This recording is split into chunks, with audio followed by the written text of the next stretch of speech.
Good morning, everyone. I'm Kristi Noem. I'm the Secretary of the Department of Homeland Security, and we just recently, in the last couple of days, have had one of our own that has been attacked and has been harmed dangerously by violent criminals that have been run loose here in New York City, but also in this country, as a result of sanctuary city policies and the policies of the Biden administration. I just want you all to know that we have our hearts and our prayers going out with our officer and with his family and his friends, and we'll be lifting him up in prayer for his quick recovery and his healing from this terrible tragedy that has befallen him. Listen, our officer was off duty on Saturday evening when him and his friend were attacked. They were attacked by two individuals that were set on robbing them, and thankfully he had his service weapon with him and was able to defend himself and his friend, and injured one of those individuals that was trying to do them harm. His quick action speaks to his tenacity and his excellence in training and skill, and because of that, one of the perpetuators was wounded in this interaction and was incarcerated when he came in to get medical treatment. One of the suspected attackers, the one that was injured, his name is Miguel Francisco Mora Nunez, a Dominican national that was entering into this country illegally back in 2023. He was then released back into this country by the Biden administration. Miguel Francisco Mora Nunez is and has a rap sheet that is a mile long. He was arrested. He was charged with grand larceny and also assault. The state of Massachusetts has an active warrant out for him for armed robbery with a firearm. He also has many other charges against him, such as kidnapping and witness intimidation. There's absolutely zero reason that someone who is scum of the earth like this should be running loose on the streets of New York City. He was arrested 4 different times in New York City, and because of the mayor's policies and sanctuary city policies, was released back to do harm to people and to individuals living in this city. Make no mistake, this officer is in the hospital today fighting for his life because of the policies of the mayor of this city and the city council and the people that were in charge of keeping the public safe. They refused to do so, and now we have the situation on our hand where someone who has dedicated their lives to protecting the public is now fighting for his own. I'm calling on every single mayor and sanctuary city and sanctuary governor to change their policies and to change their tactics right now. Their job is to take an oath to protect the public, to protect families that are out there every single day trying to provide for each other and to try to live the American dream, and they want to do so safely in their own communities. How many more lives will it take? How many more people have to be hurt and victimized before we have public safety be a #1 priority in some of our largest cities? When I look at what Mayor Adams has done to New York City, it breaks my heart to see the families that have suffered because of his policies. We can look across this country at other mayors. We look at Mayor Wu in Boston and what has happened there under her watch. What's happened in LA with the riots and the violence and the protests that have gone on because of Mayor Bass and what she has perpetuated. When you look at Mayor Johnson in Chicago and how devastating it is to live in that city, in some of those poorest communities, how they suffer every single day with the violence that's in front of them, just because these individuals are protecting criminals. They're protecting criminals who go out and murder, rape, rob. They perpetuate violence on our children. They traffic them and drugs and damage this country every single day under the protection of sanctuary city and governors who put in place these policies that allow them to perpetuate these crimes with no consequences. What I would say is today, my hope is that this would wake up these individuals, and they would recognize that they can't keep letting these dangerous criminals go free. They can't continue to let these individuals be brought in for crimes they're committing against the public and then releasing them right back onto the streets with no consequences whatsoever. Fortunately for us today, our officer survived. He survived. He's going through a very difficult time, and I would ask that you respect him and his family and his friend who was with him and what they have gone through. But I would also say that we can't guarantee that the next victim of these dangerous criminals will be treated the same or will be able to get through this dangerous situation. We were able to bring the second individual in and have detained him as well, and he will face consequences and hopefully strong prosecution for his crimes and his involvement on Saturday night. But my hope is that we can continue to, when ICE is out in our communities and they're lodging detainers against individuals that are country illegally perpetuating crimes, that we would have a city like New York City start to honor them and allow us to bring these criminals to justice, allow them to get them out of our communities so that they can't continue to hurt people like we saw on Saturday night. We still have a lot of work to do.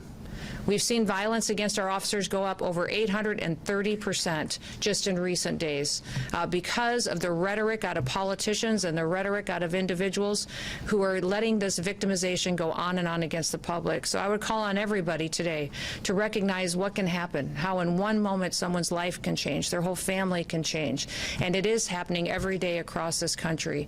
And this officer and his family, while today they are suffering, they still continue to serve the public and recognize that they want to go back out and make sure that they're doing all that they can to uphold the rule of law in this country. We're doing everything in our power to make sure that our officers out on the streets have the equipment and the training and the resources and the backup that they need to do their jobs, but they should never have to deal with an individual who was arrested 4 different times for violating the law and then released. And that individual was released on the streets of the city because of Mayor Bass's policies and because of his city council's policies and because of politicians who talk big, and then people get hurt. People get hurt, and in many cases, they end up losing their lives. Let's hope that that's never true, and that today is the day that those policies change, and people get the courage to make sure they're making the decisions that actually do protect people going forward. We're going to bring the perpetuators of violence to justice. President Trump has promised that for the American people, and he's going to follow through on it. I'll do all that I can, and I'm so grateful to have partners like Rodney Scott with me from Border Patrol and Protection, and also with Tom Homeland as the border czar. We'll continue to work to make sure that we're dealing with the violence that we see on our streets, but we also recognize that here in these sanctuary cities, it's much more dangerous because of the politicians who aren't taking responsibility for what they're doing. They're setting the American people up to become victims of crime, and it has to stop today. I'd ask you all to keep our law enforcement officers in your prayers, their families, as they face the environment that they do every day while they do their job. This officer wasn't even on the job. He was out enjoying a beautiful evening with a friend of his and was a victim of crime, and it ended up with him mortally and seriously wounded, and he is going to, because of the great care of the doctors that are taking care of him today, pull through, but our prayers are going to be with him and his family as they work their way through this situation. With that, I will turn it over to Rodney Scott, who is the Commissioner of our Customs and Border Protection. Thank you, ma'am. Thank you for being here. Thank you, Madam Secretary, for all the support that you've given us and the support you're showing our officers today and the comments that you just made. My name is Rodney Scott. I'm currently the Commissioner of United States Customs and Border Protection. But as I talk, I want you to remember that I was also the Chief of the United States Border Patrol until 2021. I want to really start by thanking the medical personnel here in New York City at the hospital, the EMS workers, and even the guys behind me in blue that have shown tremendous support to our officer and to his family as well. We should not be here today. The reason these 2 assailants are inside the United States today is because of failed border policies by the Biden administration. I personally warned the Biden administration against their open border policies in 2021. I was ignored, and exactly what I predicted, many of us predicted, happened, in total chaos along the border. These 2 individuals, the 2 assailants, were released into the United States after being apprehended because of failed policies. President Trump stepped up and fixed those failed policies on January 20th of this year. With the support from Secretary Noem, we now have the most secure border that I've ever seen in my entire lifetime. Much of that resolution was by fixing failed policies based on facts and evidence. Sanctuary city policies across this nation, and some of these, and even states in some cases, are failed policies. The facts and evidence are there in front of you. It's time for local leadership and state leadership to step up to the plate like President Trump did. Acknowledge crime is crime. Acknowledge the fact that there's no global information system where we can vet these people coming into the United States. We do not know who they are, and we have to have border security where we simply know and control who and what enters our country, just like we do our homes. This should not be political. I'm calling on all state and local leaders to step up to the plate, get rid of these sanctuary city laws, and simply enforce the laws on the books. Work with your federal agencies so that we can actually root out these criminals from our neighborhoods. Last but not least, I should have said this up front, thoughts and prayers for our officer and his family, and I would ask that you keep them in your thoughts and prayers as well. Thank you for your time, but please remember this. This was 100% preventable. It was caused by bad policy, and it can be fixed with good policy. Thank you. That's very good.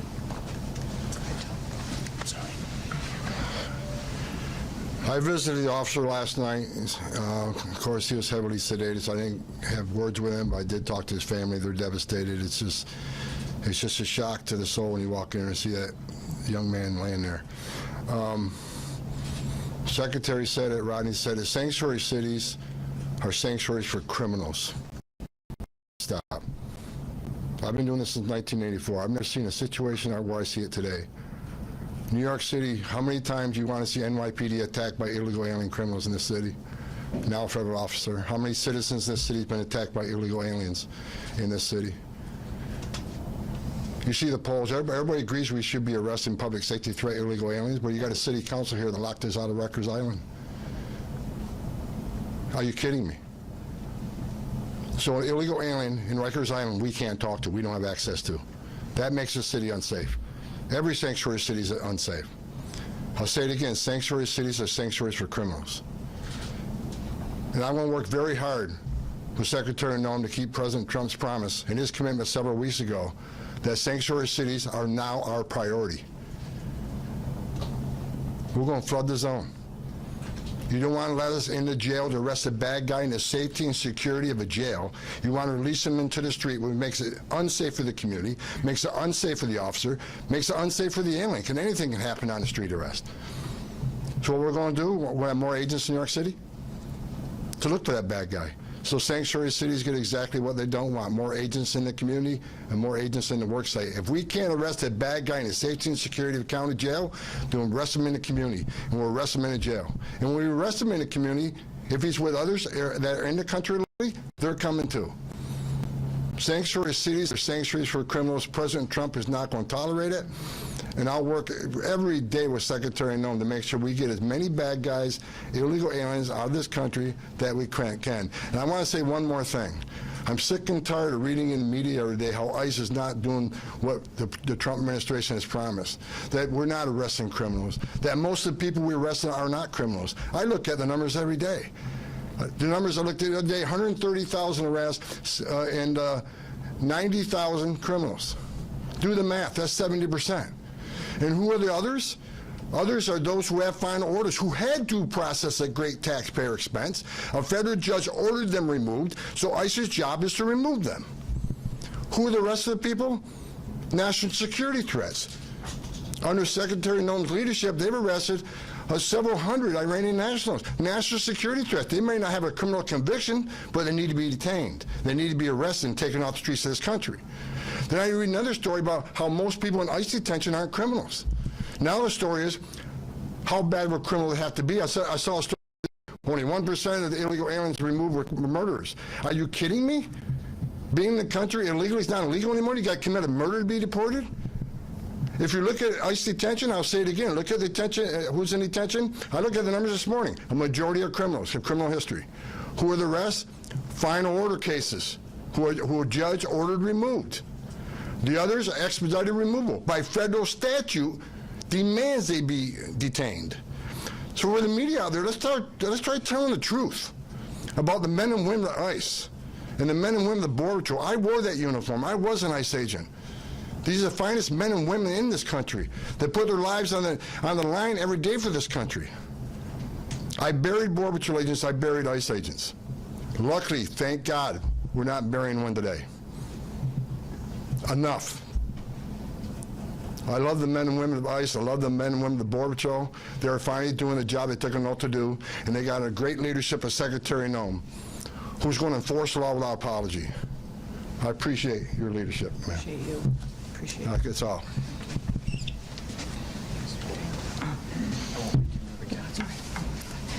Good morning. Diane Sabatino, Acting Executive Assistant Commissioner, Office of Field Operations.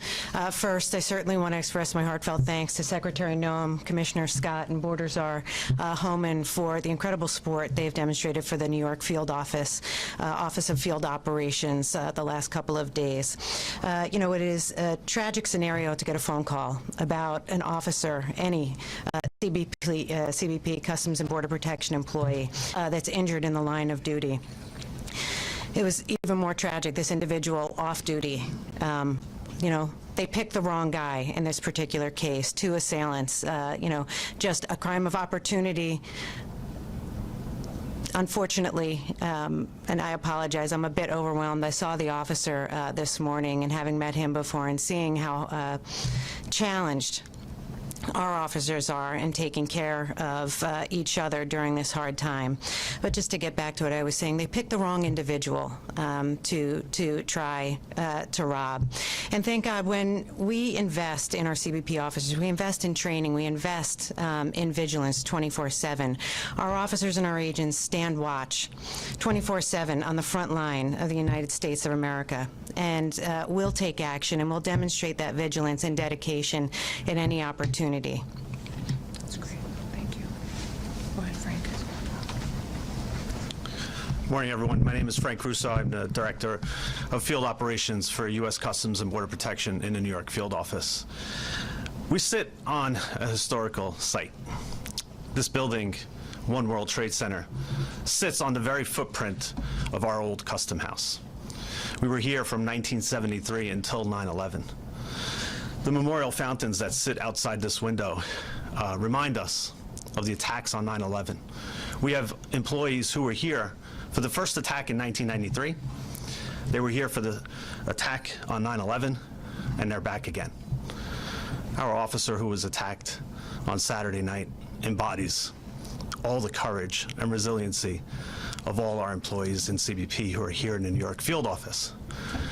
And our hearts are with him and his family as he recovers. And we ask that you all pray with us for his quick recovery. These acts, as the Secretary, Commissioner, Assistant Commissioner, Mr. Homeland mentioned, should not have happened. And we need your help to make sure that they don't happen again. We thank you all for being here. I want to thank the Secretary, Border Czar Homeland, Commissioner Scott, Assistant Commissioner Sabatino, and our partners at HSI and ERO for supporting us during these difficult times. Thank you, everyone. That's a great job. Again, we want to continue to lift up this family and our officer in our prayers. We're thinking of him, and had the opportunity to visit with them this morning. They're doing well, but they do appreciate the outreach that they've had from the city, from all of the different agencies, the nonprofits that have reached out and have been willing to help them and walk alongside of them. But they also recognize, when I asked them if there was anything that they needed, they said, go after these criminals. One of the things he would have appreciated the most is if you doubled down on these bad guys that perpetuate crimes like these, and even use these mopeds to commit their crimes and are well known for using them throughout the city, to go out and to rob poor innocent people who are out enjoying an evening on the town with their family members. So we will continue to take that encouragement to go after criminals in this country, and especially those who have perpetuated acts like this that shouldn't be here and should never have been here. I want to remind you that this individual had been arrested 4 different times before this act happened on Saturday night. Arrested and released again and again and again. And what did we think was going to happen from policies like that? When you take a dangerous individual and you allow them to never face any consequences for the acts that they're perpetuating against the public, and then you end up in a situation that could have been prevented. So we're lifting that family up in prayer. We're going to walk alongside them, but also we're going to double down and make sure that these criminal, illegal aliens are not only off our streets, but they're out of our country. And that once again, America can be a country where the rule of law matters, where the laws apply to everyone equally, and never once is an illegal alien put above an American citizen or their safety and their opportunity to have the American dream. So with that, we'll open it up to any questions that you may have. Yes, sir. 2 questions. If you could talk about, what you plan to do here in New York, talking about ramping up some of that enforcement, and to, how do you make this push to get more ICE agents? I, saw on, social media the push to get back some folks who may have retired, folks who know how to do that work. What's it going to take to get them? Yeah, we've already had some retired agents that have indicated they'd like to come back and help. They love the opportunity to come back and work for an agency that's allowed to do its job. Under this administration, President Trump is allowing our ICE and our CBP officers, our law enforcement officers, to do their jobs again, and that's reinvigorating them and their desire to want to be a part of a team where someone's got their backs. What we'll do in a city like this is we'll double down. We'll put more agents here. We'll put more personnel here. We'll give them more equipment, more training for situations where they may have to go into a dangerous neighborhood where local law enforcement won't be there to have their backs. And we'll continue to talk to the public about the truth of what we're doing. The media has lied over and over and over again about what President Trump has given us as direction to do in this country when it comes to criminal illegal aliens.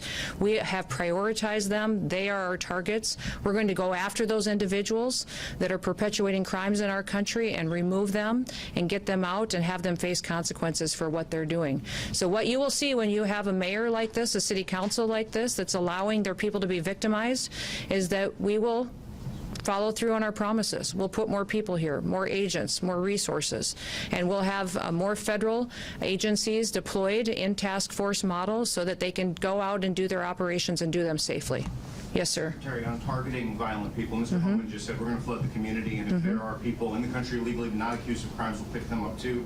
We've seen outside immigration court here in New York City, people still with pending green card claims, pending asylum claims are grabbed right outside of court. So my question is this: I understand you say you're targeting mostly violent people. Are you not undercutting your own argument when you arrest those other? Absolutely not. What we're doing is we're targeting those individuals that are perpetuators of crimes in this country, those who have final removal orders, those who have undergone due process and are needing to be removed from this country. We will do that. The biggest problem we have here in this city is that they don't honor our detainers, is that they're releasing people out of the court system, out of jails, and we have detainers against them, and local law enforcement isn't cooperating with us to honor those so that we can get these individuals off the streets. So we're going to continue to do that work every day, but it would be much safer for law enforcement, much safer for the public, if we could do it in partnership with local law enforcement. And we do that across the country.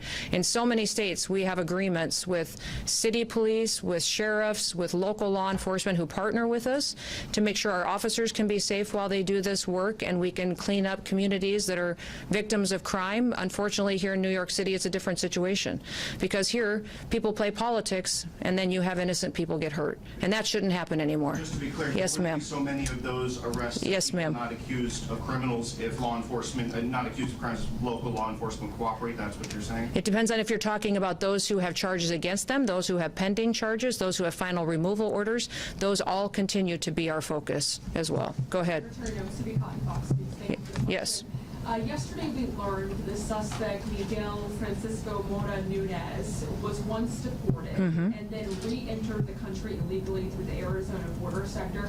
Can you explain how and why that was able to happen? Well, if you look at what happened during the Biden administration, which is when he entered this country, was that basically anyone who crossed the border was granted an asylum and given a notice to appear in court, and he never did. Never showed up, of course, which was happened with millions of individuals who came into our country. And that's the task that we now have under the Trump administration, is cleaning up the ramifications of that invasion of our country. Remember, people came to this country through an open border and those policies that were terrorists, suspected terrorists, people who were violent criminals from across the world, individuals who were emptied out of prisons and mental institutions, and they came to this country, and Joe Biden and his administration just opened the door and let them flood in. The individuals that perpetuated this crime and violence against our law enforcement officer on Saturday night and his friend were two of those exact same type of individuals that crossed the border under those policies. They shouldn't have been here. They had been arrested in the past and released again. I'm thankful we have a president now who's not going to allow that to happen anymore. Yes, sir. The arrest of the second suspect, what's his immigration status? He's an illegal in this country as well. And so he has been brought in. Excuse me? Can you tell us more about when he was detained? He was detained earlier today and was brought in. It's a case that we will continue to work, but he was a part of this robbery on Saturday night, and hopefully he will face full consequences for being a part of that. Entered under Biden also. He did. They both entered under Joe Biden's policies, and we're grateful for the work of our HSI individuals who were able to go out there and partner with other agencies to bring him in this morning. Yes, sir. Are there going to be any federal consequences for, I mean, you clearly laid the blame at the feet of our mayor and our legislature. And your city council. And our city council. Yes. Are there going to be any federal consequences for courts that continue to release migrants who are not only here illegally, but have committed or are charged with committing violent predicate felonies? Well, I just want them to know that we will use every tool at our disposal that we have the authority to under the federal government to bring safety to the people of New York City and to other sanctuary cities across this country. One thing I would encourage the public to do is to continue to speak out for safety, for the ability to walk their kids to school in the morning, for the ability to sleep at home at night safely and not have to worry about violent crime happening right outside of their doorsteps. I've been here in the city several times doing different operations with our ICE officers, with HSI officers, and it's amazing to me how you can be out on the street early in the morning while we're incarcerating many of these individuals who perpetuate violent crimes, and the citizens who live in those neighborhoods walk by us and they say, thank you for being here, thank you for helping us. Nobody would help us, and we've had to live like this for years. Thank you for giving us the chance to be able to walk down our street again without having to worry about who's going to attack us, who might hurt our children, or what might happen to our small business today. That's our mission every day, is to make sure that we're not going to do what Joe Biden did or what these sanctuary politicians do. They decide who has to be a victim and who doesn't be a victim when they pick and choose who they're going to uphold the law against and who they're not going to. And many times their policies have treated illegal criminals better than they have U.S. citizens. It's wrong and it needs to stop. And this situation on Saturday night where our officer was shot and wounded and hurt and is in the ICU right now in the hospital fighting for his life, that had to happen because it shouldn't have happened. It wouldn't have happened if we would have had the right leadership in this city. Yes. Hi, I'm Elaine with the New York Times. I'm curious, which sanctuary city policies do you think would have prevented this from happening? And was there an ICE detainer for the man who was arrested? I can't speak directly if there was an ICE detainer out against this individual right at this time, but he had been arrested 4 different times, had several charges against him. If you remember, I spoke about his charges in Massachusetts as well for kidnapping. He had charges against him for larceny. This individual should have been deported and never been in this country, and that is one of the individuals that should have been prosecuted for his crimes, and then he would have been on our radar and we would have been able to remove him. And if I could, there was a detainer, but the issue, as the Secretary said, he was arrested at least 3 or 4 times by NYPD, but they're not allowed to work with ICE on your sanctuary city policies. That's what the Secretary's getting to. Cops should be working with the cops. This should be a nonpartisan issue. Cops working with the cops to keep New York safe. We're not asking them to be immigration officers. We're asking them to help us remove public safety threat illegal aliens from this country, but NYPD is not allowed to do that, and that's exactly what happened in this case. Have you spoken with Mayor Adams about this, and what was his response? We have spoken with him about the policies before and asked him to change those policies. There's times that the NYPD, and I believe that's still in place, that if one of our officers is in jeopardy, they're still backing us up on that, but not doing operations with us, which does happen in many other cities and other jurisdictions. We wish we had that kind of partnership with Mayor Adams, and I know you guys have got a leadership election in this country or in this city that's going to be happening soon. Boy, start looking at the candidates today and see which one is going to start making this city safer, because you've got a mayor today that could have done better, and maybe he'd have more support today if he'd have put his people first. If you look at Commander Shell of NYPD did an op-ed last night that I read, and I saw him on doing an interview this morning. He's got 4 decades NYPD. Even he spoke up, said this should never have happened. NYPD should be working with ICE on criminal aliens. either of you endorse any of the candidates for mayor? No, that's not what we're here today about. We're here today to focus on our officer, his family, and to make sure that everybody understands that this didn't have to happen and that we want more cooperation out of local law enforcement so that we can get dangerous, criminal, illegal aliens off of our streets. I see, Who's talking? sorry. Yes, sir. I see Mr. Clayton here. You intended to take this case federal. Jay, would you like to start? Let me say two things. Oh, yeah. Thank you. I want to say two things. First, for the last 36 hours, I've watched the people who work under all of you work tirelessly to bring this case. We are expecting to bring federal charges. The second thing that I want to say is the commitment of the federal government, the U.S. Attorney's Office, all of our partners, to end gun violence in New York is as strong as it ever has been, and we are going to do that. I'll take one more question. Look at that. All right, we won't. Thank you all. And please keep our officer and his family in your prayers. Have a good day.